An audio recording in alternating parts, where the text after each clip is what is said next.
जी, मैं जवाहरलाल नेहरू विश्वविद्यालय से हूँ, पॉलिटिकल साइंस की छात्रा हूँ, वहाँ पीएचडी कर रही हूँ। और यहाँ लड़कियों को भोग का सामान समझ के इस्तेमाल करने के लिए हमेशा पितृसत्तात्मक विचार के पुरुष भोगते आते हैं और उनका शोषण करते आते हैं। है कि संविधान में लिख दिया आर्टिकल 15 में आपने कि किसी के साथ भेदभाव नहीं होगा, चाहे वो इंडिया का प्रेसिडेंट हो, चाहे वो आम आदमी हो, किसी का कोई भी क्राइम होगा तो रूल ऑफ लॉ के लिए सब सेम है। लेकिन कहाँ है वो रूल ऑफ लॉ?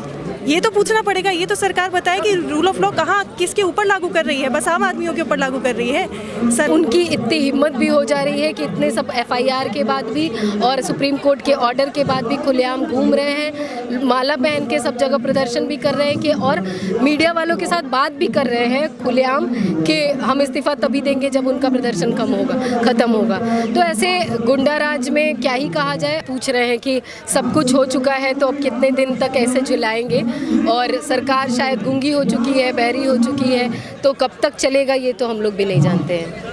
तो आप कहाँ से आए हैं और आपका क्या नाम है? मेरा नाम नीति है और हम दखल संगठन बनारस से आए हुए हैं। और बनारस में हम लोगों ने तमाम जगह पे समर्थन के लिए हस्ताक्षर अभियान चलाया था, और वो हस्ताक्षर अभियान में हज़ारों से ज़्यादा संख्या में जुड़े हैं वहाँ लोग और हस्ताक्षर किए थे, जो अभी हम लोगों ने अंदर सौंपा है। उनको सौंप के बताया है कि हम लोग बनारस में हैं, समर्थन में हैं, आप जब तक यहाँ लड़ाई लड़ रहे हो हम लोग वहाँ पे भी आपके समर्थन में खड़े हैं। जैसे ब्रजभूषण जी पर ये गंभीर आरोप लग रहे हैं, वो बार बार इसका विरोध कर रहे हैं कि मेरे ऊपर ये झूठे आरोप हैं, और इनको बोला जा रहा है कि जो ये प्रोटेस्ट कर रहे हैं इनको कोई और ताकत का सहयोग मिल रहा है, और मतलब बोल रहे हैं कि इनके पीछे कुछ राजनीति का मामला है। इस पे क्या कहना चाहेंगे? एक तो ये बात कि वो खुद भी राजनीति करते हैं और वैसी ही बात जो राजनीति करता है वो वैसी ही बात करेगा। दूसरा कि वो आरोप लगा रहे हैं, मतलब हमेशा कभी भी आरोपी ये नहीं कहता है कि हम आरोपी हैं, आओ हमको पकड़ लो, ऐसा कभी नहीं होता है। और वो लगातार ये भी कह रहे हैं कि ये लोग यहाँ से धरना बंद करें तो हम इस्तीफा देंगे।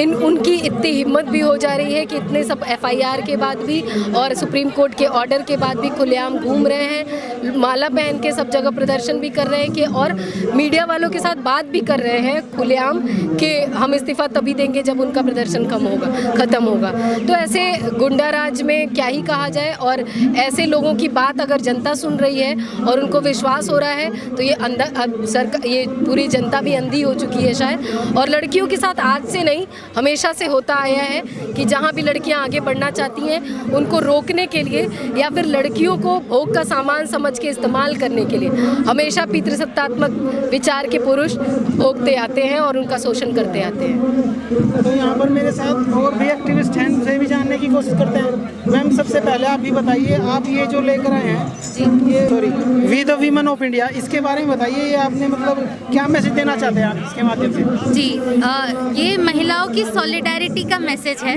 कि ये अगर इतने बड़े खिलाड़ी और जो इतने इंटरनेशनली और नेशनली जाने जाते हैं, जिन पे पिक्चरें बन चुकी हैं, अगर वो कंप्लेन करती हैं तो उनके खिलाफ भी एफआईआर लॉन्च करने में अगर उनको सुप्रीम कोर्ट जाना पड़ रहा है, तो ऐसी लड़कियां कि जिनके पास पैसा नहीं है, जिनके पास नाम नहीं है, उनके साथ जो होता है उनका क्या होगा?